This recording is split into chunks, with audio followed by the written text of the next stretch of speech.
In today's story, we follow Bosco Barone, a soldier, a husband, a father, haunted by war and crushed beneath the weight of his father's legacy. Bosco drowns himself in drink and anger, becoming the very man he swore he would never be. But when raiders descend upon his home, the broken soldier will have one last chance to prove that his life was not wasted.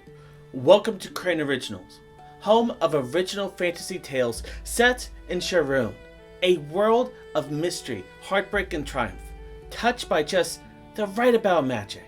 If you crave new original stories every week and enjoy what you see, then don't forget to hit the like and subscribe and join the adventure. Now, let the tale begin. This is the story of a life not wasted.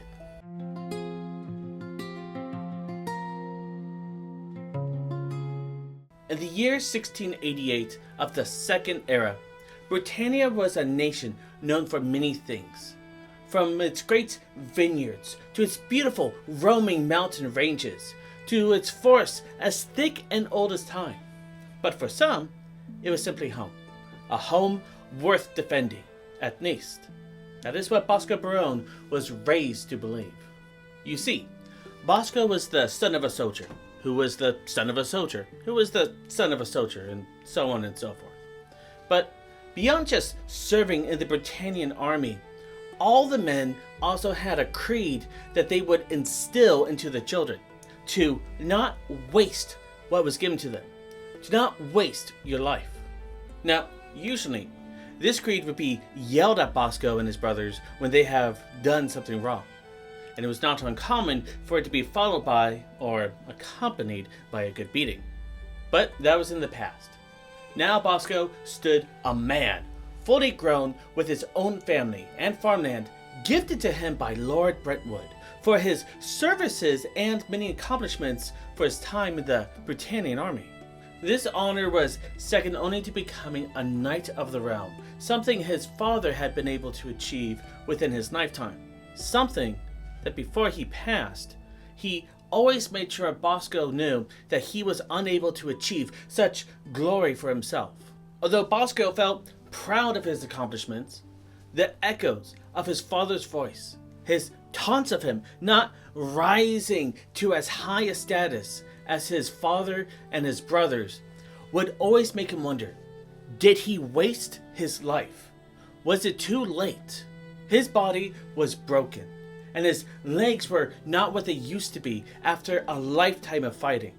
Bosco knew that his time for glory was over, that all that was left for him now was a life of a farmer, of a father and a husband, a life his father and the army had never quite prepared him for.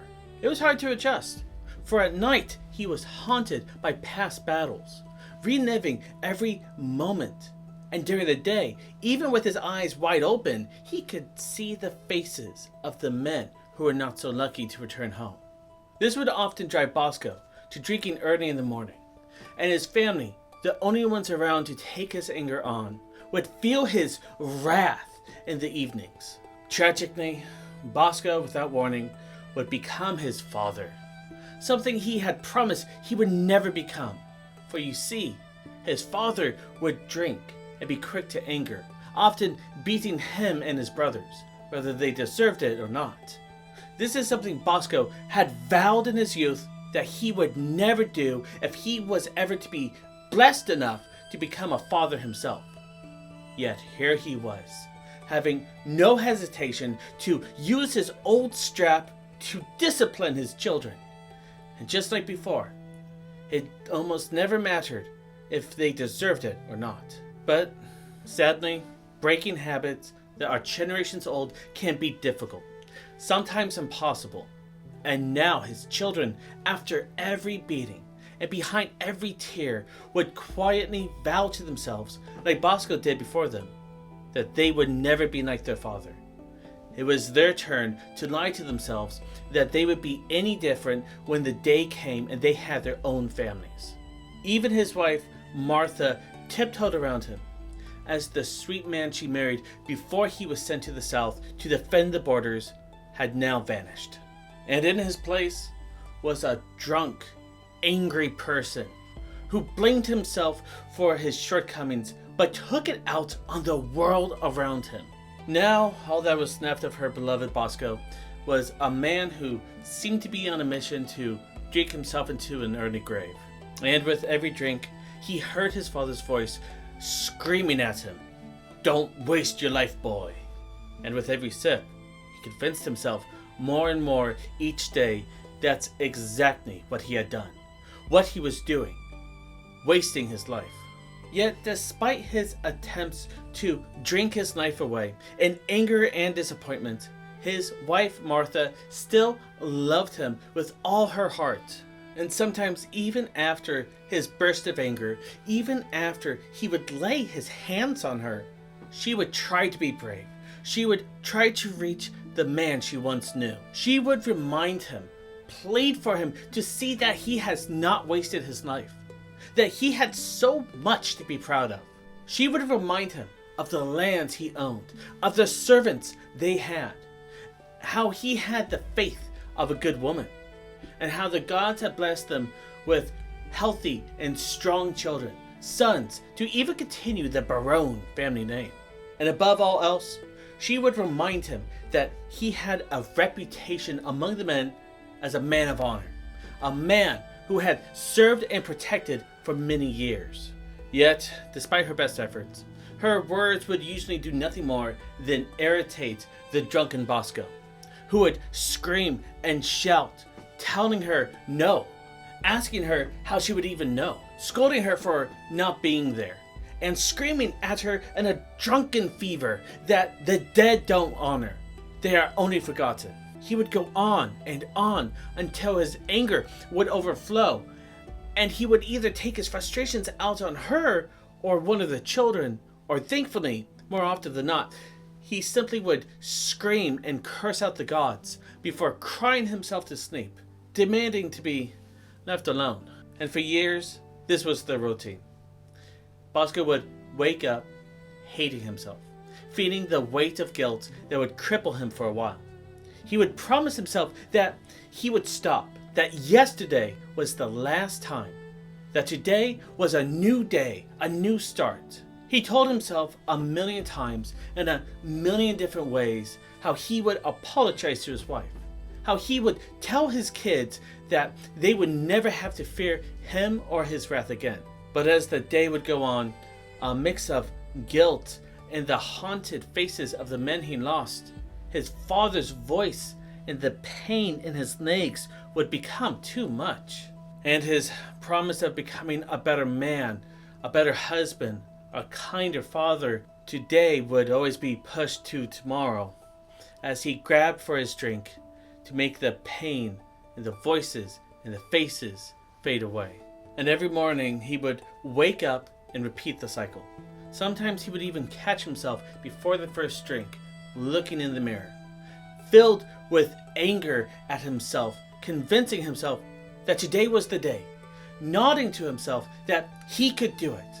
But minutes, sometimes hours, would pass by, and he would find himself drinking another promise away.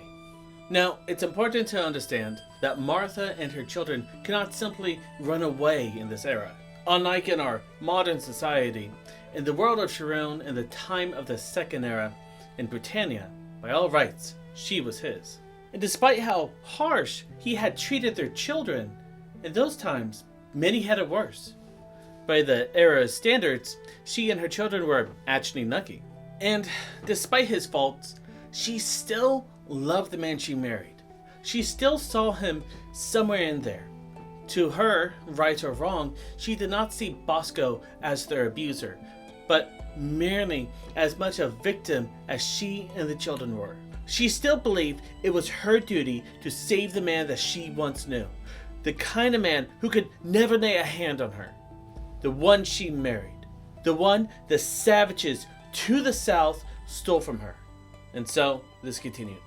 And despite the cycle of abuse, a day was coming that would change everything for the Barone family. A day that would make them wish for the old days. when a drunken Bosco was the only thing they had to fear. It was a plain day. The skies were clear, and the servants were hard at work on the farm. Martha had just returned from town without any issues, bringing home some meat and, of course, liquor. Despite Bosco begging her this time not to bring any home, the woman knew better than that.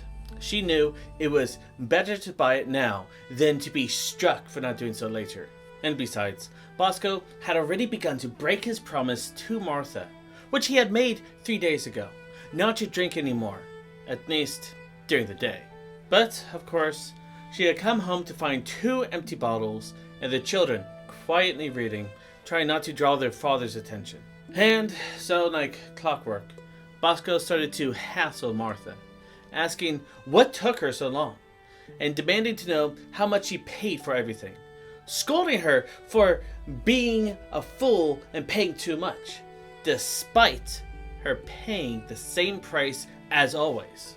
And of course, yelling at his children to be quiet even though they haven't made a single sound all day. She would just take a deep breath and apologize in a way that would both anger and disappoint him. And then once again, they began to shout at one another. Their eldest child, 12-year-old Carlo, would gather his siblings and shepherd them outside. It was then that their world would change in the blink of an eye. Matteo, the youngest of the 4, was the first to notice the men coming from the forest. He pointed and asked the brother who they were. Carlo looked around frantically and saw armed men marching across their farmland. They looked different from any man he had ever seen before. With their braided hair and markings, they looked exactly like the savages his father would always ramble on about. At first, frozen with fear, Carlo snapped back to his senses when he heard the screams of one of their father's servants. Desperate, the boy turned to see a man he had known since he was a toddler being stabbed in the back. Terrified, he ran back inside with his arms around his siblings. Once inside, Bosco began to scold him, demanding to know what was with all the shouting outside. Pale as snow with fear, Carlo looked up at his father and struggled to stutter a single word. Bandits. After that, it was as if a dam had been broken. A sea of panic and painful screams echoed from all directions. Martha looked at her husband, grabbing him by the arm and screaming to him, "What do we do?" Not knowing what else to do, the children ran to the mother's side and began to cling to her, scared and shaking as the screams grew worse and worse. Bosco, however, staggered over to the window, carefully opening the window door to take a peek at what was happening outside. He watched as the bandits cut his servants down, one by one. Only a few were able to put up a fight. Most fled, and only a few seemed to actually get away. After just a moment, Bosco moved away from the window, and with an eerie calmness, his family watched as the old veteran walked to his war chest to retrieve his sword. Sword in hand, he looked at it for a moment, almost as if being reunited with an old friend he had not seen for many years. Bosco would take a deep breath as he looked at his family. He only had one thought: they will not touch my family. Martha teared up as she watched her husband come back to life. Her fear oddly missing, for before her was the man she was searching for. Her husband had returned. Bosco, still calm, with his sword in hand, looked back at his family and told them that he did not know how many intruders there were, or why they were there, to loot or to do worse. But he warned them that whatever happened, it would happen fast. He warned them that they had to keep moving, no matter what they saw or heard. At first, his family just stared at him blankly, as if they didn't speak the same language. He quickly reverted back to the Bosco they were used to, yelling at them, demanding that they listen to him. Martha also shouted at the kids, telling them that they must do whatever their father says, that he will keep them safe. Bosco wanted to smile, but the world was falling apart around them. Instead, the man once again told his kids that whatever was about to happen... But before he could continue, the wooden door would burst open, and a bandit with an axe in hand would come into their home, screaming in a foreign tongue that only Bosco could recognize. The confrontation was swift. Bosco, despite his diminished state, overpowered the man with ease, stabbing his blade into the bandit without hesitation. His entire family screamed in horror, but Bosco merely yelled at them to move. More terrified of their father than any bandit, the children followed him outside without hesitation. It only took a moment for Bosco to realize how dire the situation was, as the bandits began killing the remaining men. While some among them had their way with the female servants, who were not lucky enough to be killed. Although it stung not to help, to not try to cut down every southern savage, Bosco had one goal: to get his family to safety. So as fast as their feet could carry them, the children held hands and ran across the field, following their mother, who trailed behind Bosco.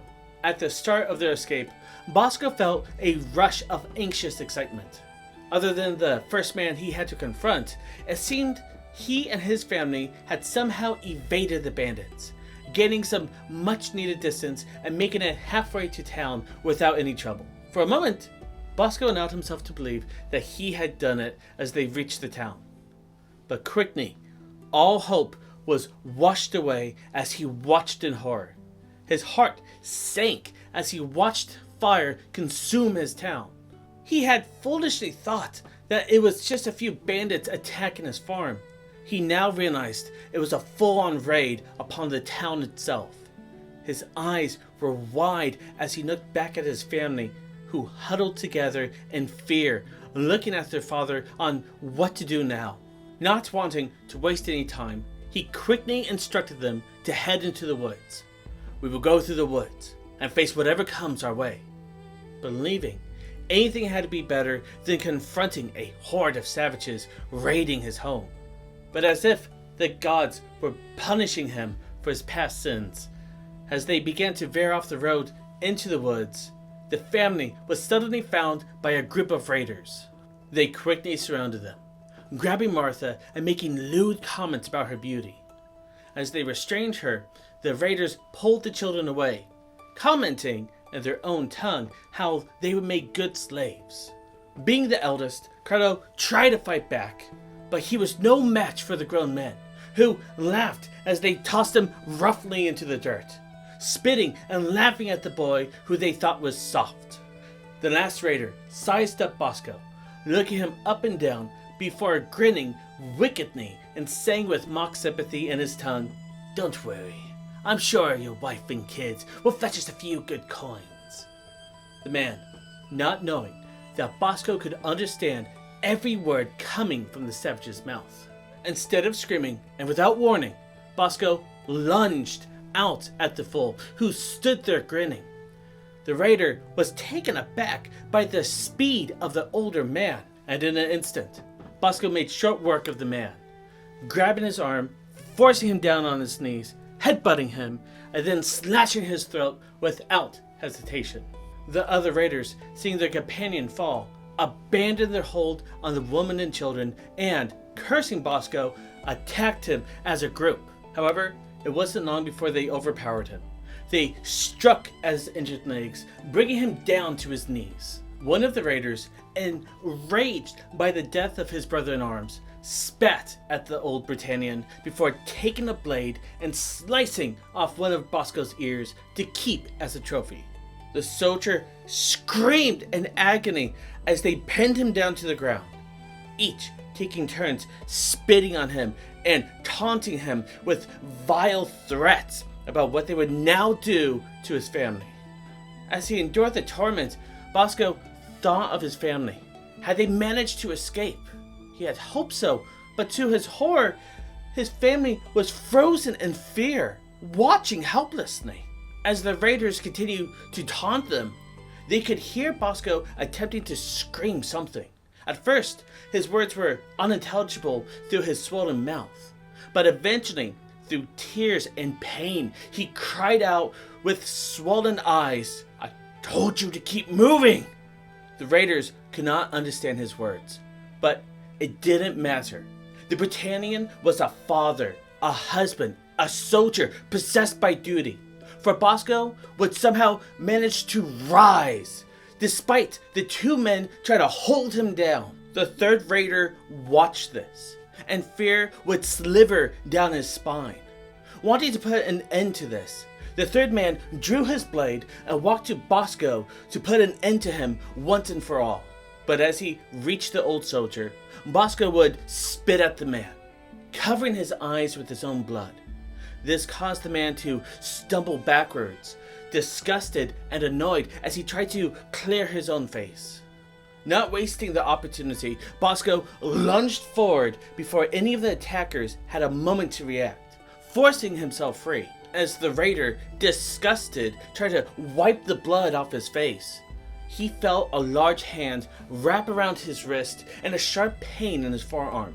Before he could process what had happened, Bosco snatched his sword and, in one swift motion, slashed the man's throat. The wounded soldier turned and threw the attacker's blade into the eye of one of the last two remaining raiders.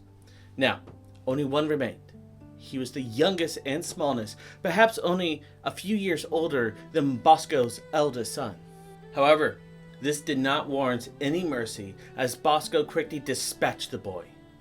With the raiders all taken care of, Bosco's injuries quickly caught up with him as he collapsed to his knees, blood pouring from many places. His breathing was heavy, as it felt like ice began to fill his veins despite the warm summer sun beating down on him. It was clear Bosco was about to collapse, but before he could fall over completely, his family ran to his aid, catching their father and praising him, thanking him, and telling him how they loved him and how he had to get back up. They had to keep moving like he told them. At first, he tried to obey. He tried to rise for them. But as he stood, his entire body shook with pain as he collapsed back to his knees. His wife and eldest son were the only two things that kept him from hitting the floor completely. He understood he was at the end as he shook his head and grasped his wife and children's hands one by one, trying to feel their hands before he had to say goodbye. "Go! Don't stop! Don't stop for anything until you are safe." His words were hard to understand, but the family understood well enough. As the kids rose and with limbered hands left the father behind, Martha stayed for just a moment, grabbing her husband's face and kissing him on the lips, not caring about the mess of blood.